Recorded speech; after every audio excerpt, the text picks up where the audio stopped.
get celebs updates directly to your inbox. Few will ever forget the chilling footage of two 10-year-old boys holding a toddler's hand as they led him to his death. Now, 25 years after Jon Venables and Robert Thompson were charged and convicted of the brutal murder of 2-year-old James Bulger, the case is being revisited with a new documentary examining whether or not justice was done. The Bulger Killers, Was Justice Done?, features interviews with those involved in the 1993 trial, including James's dad Ralph Bulger, Jon Venables' solicitor Lawrence Lee and Detective Sergeant Phil Roberts, who interviewed Robert Thompson. What happened to James Bulger? James' mum Denise Bulger was at the counter of a butcher's in the Strand shopping centre in Bootle, Liverpool, on February 12, 1993, when she briefly let go of her son's hand to get some change from her purse.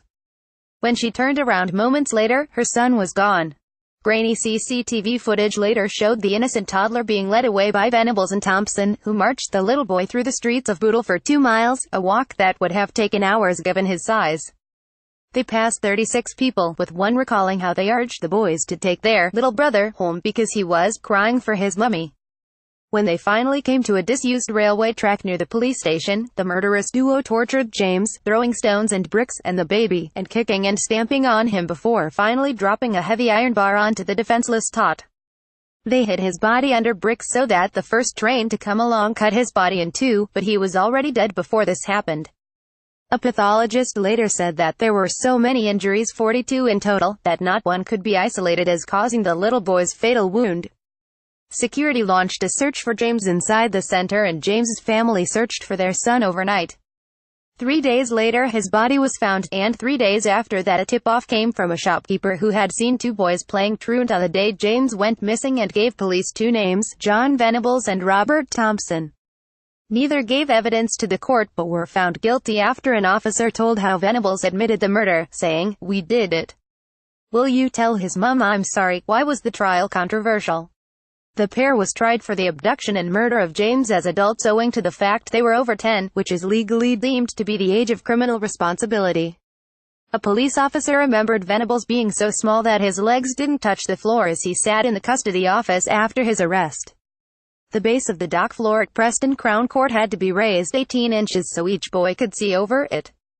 In 2010, Maggie Atkinson, then Children's Commissioner for England, called for the age of criminal responsibility to be raised to 12 in light of the trial. The age of criminal responsibility in this country is 10. That's too low. It should certainly be moved up to 12. In some European countries it is 14, she said. In terms of knowing what the full consequences of your actions are, you are into older childhood or adolescence.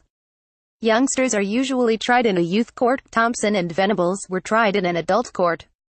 What they did was exceptionally unpleasant, and the fact that a little boy ended up dead is not something the nation can easily forget.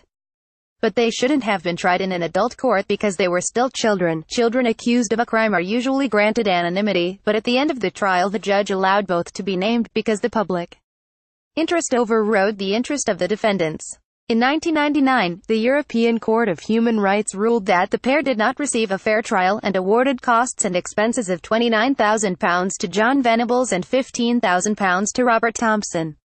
Lawyers for the pair argued that the adult court venue and publicity made it impossible for the schoolboys to be given a fair trial. How long were they sentenced to?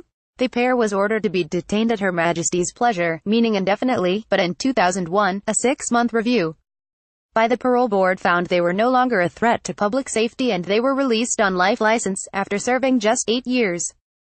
Both were banned from ever returning to Liverpool and given new identities at a reported cost of £1.5 million. James's mother Denise believes they should have remained in jail for life and has tirelessly campaigned against their rights to anonymity. In March 2010, Venables was recalled to prison for downloading and distributing more than 100 images of child abuse. He was jailed for 2 years before being granted parole again in July 2013. Last November he was arrested and recalled to jail on suspicion of possession of images of child abuse. The Crown Prosecution Service released a statement in January confirming Venables had been charged. The statement said, "The man formerly known as Jon Venables has been charged with offences relating to indecent images of children and will appear in the Crown Court. In order that justice can be done, no further details are being released at this stage and the proceedings are subject to reporting restrictions." Meanwhile, Thompson has not reoffended since his release, and is believed to be in a long-term relationship with a man who knows who he really is. The Bulger Killers, Was Justice Done? Airs on Channel 4 tonight at 9 p.m.